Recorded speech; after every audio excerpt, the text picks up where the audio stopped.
Araw-araw na ginawa ng Diyos, ang kaligtasan ng tao ang pinakamahalaga. Sa panahon ng pandemya, mas naging makipot ang ibig sabihin ng kaligtasan, partikular na para sa ating mga manggagawa.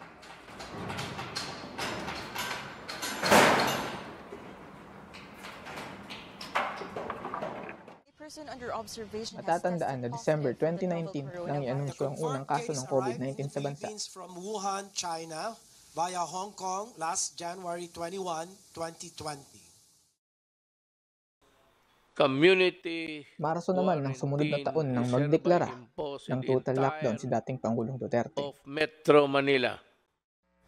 Beginning March 17 until April 13, naging pasakit sa lahat ng Pilipino ang nangyaring total lockdown, partikular na para sa ating mga manggagawa. Will be observed in all households. Nakilala namin si Kuya Junior, 28 taong gulang. Junior, 28. Ilang taon na kayo sa construction? Tagal din ako, 2013 pa ako nun. Nung nag-umpisa dyan. Mga nasa kwan din, mga 10 ganun. 10 taon. Isa rin si Kuya Junior sa mga nawalan ng trabaho ng panahon ng pandemya. Paano nakapekto yung window? Siyempre, pag po niya yung pandemic nun wala na, ititigil nila kasi yun ang patakaran nun. Pero hindi lang pandemya ang naging hadlang kay Kuya Junior para magpatuloy. Na-disgrasya. Kung bigla na lang tumama yung bakal na, nadaganan yung bakal yung paa. Ayon sa psa.gov.ph, sinasabing 5.6% sa 500 full-time construction worker ang naaaksidente sa isang taon. Paano nga ba iiwasan ang pagkakaroon ng aksidente? Ano nga ba ang material handling? Una, mindset, no? So dapat mindset ka dun sa trabaho ninyo.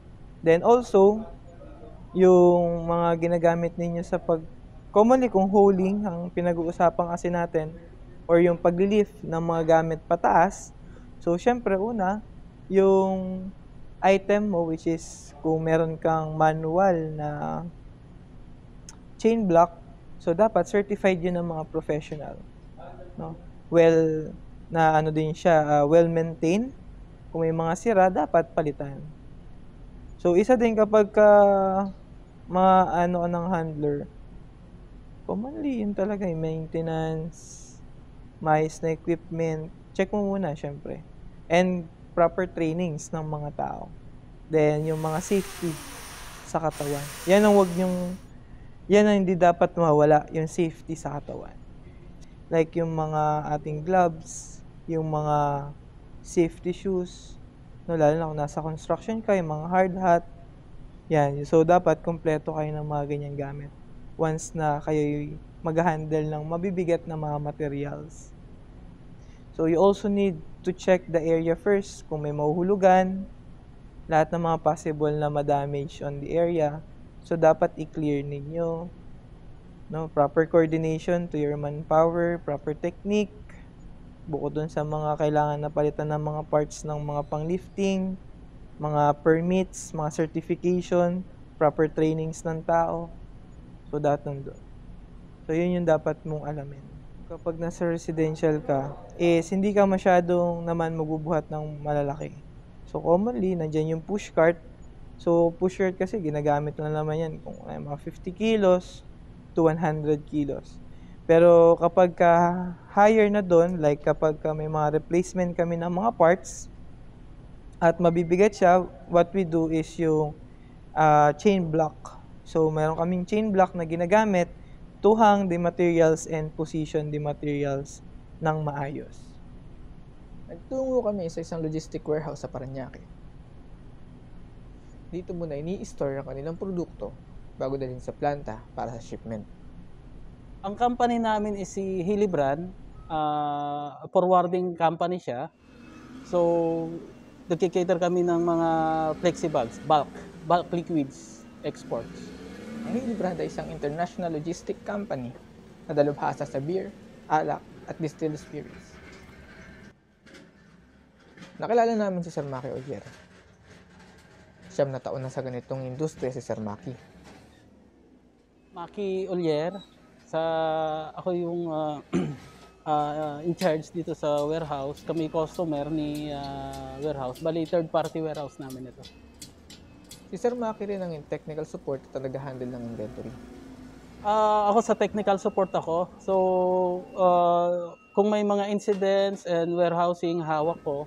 So, mga inventories, so ako yung nag-handle. Ang equipment namin, so mayroon kaming tinatawag na inventory. So, weekly or monthly. So, kinukuha namin dito sa warehouse in charge si Soy. So, kung may kinukuha namin yung forecast sa company, sa customer namin. Kung may forecast silang binigay sa amin for within 2 to 3 months, so kumukuha kami doon sa factory namin sa China. So may sariling factory si Hilibran ng Flexibags. Ang karaniwang produktong inaangkat nila ay mantika o cooking oil na pinadadala sa China. Ang equipment namin is sa Flexi tanks, sa bulk.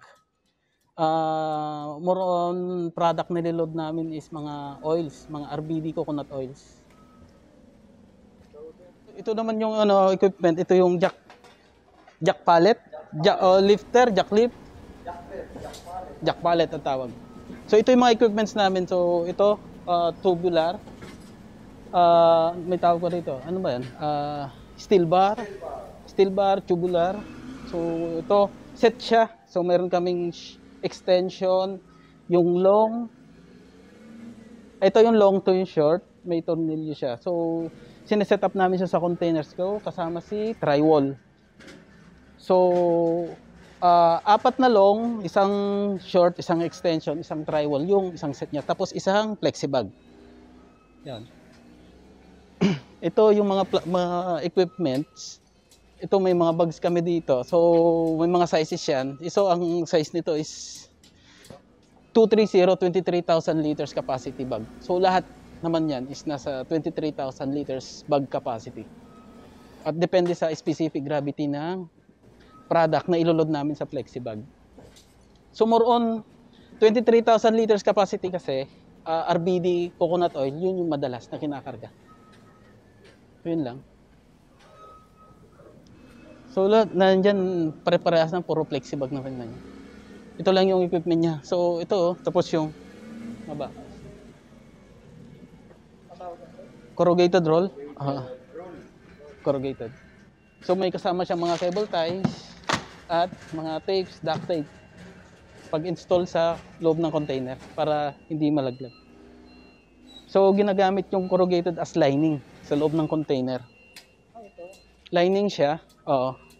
Lining siya sa walls, sa floor bago i-install yung flexibag sa loob. For security para hindi siya kasi sa container kasi may mga kahoy-kahoy na wooden splinter, so may mga matutulis na pang support lang siya para hindi masyadong mabutas, para hindi mabutas yung bag during transit at during loading.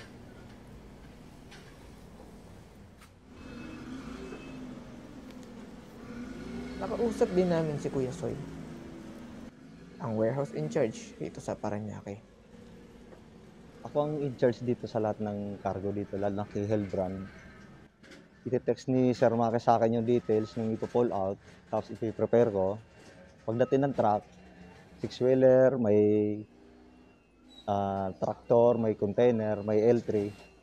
Pagdating ng truck, yung pahinantit at driver, sila na yung nag-unload dun sa truck. Sila na rin naglo-load ng mga... Bali, nag-a-assist na lang kami. May iti-text sa akin details si Sir Maki, kung ano yung mga ipo-pull out nila, yung mga baka, yung ganito. Yun din ang ibibigay ko dun sa tracking. May pull out form ako na pinapapirman sa kanila. Pangalan ng driver, tracking, saka yung details ng mga ipo-pull. Okay na din. Tatlong kasi yan, may 6-wheeler ako. Yan, L3 yan, ito 6-wheeler. Tapos, ito naman, container siya, 1x20. Nakapirma sila lahat dyan, driver, pangalan ng tracking, tsaka plate number ng truck. Yung pag-unload naman namin, halimbawa isang 40 na container, pagdating dito, dyan ko sa labas binababa. Tapos kinakamada namin, papasok namin dito. Na naka-series na siya. Nakaganon pa rin, nakalagay sa mga paleta. Kagaya nito. Naka, ano siya kung baga, kung mga, pag yung mga bakal doon lang din, pag ganito, dito lang din, kumbaga naka-itemize na siya.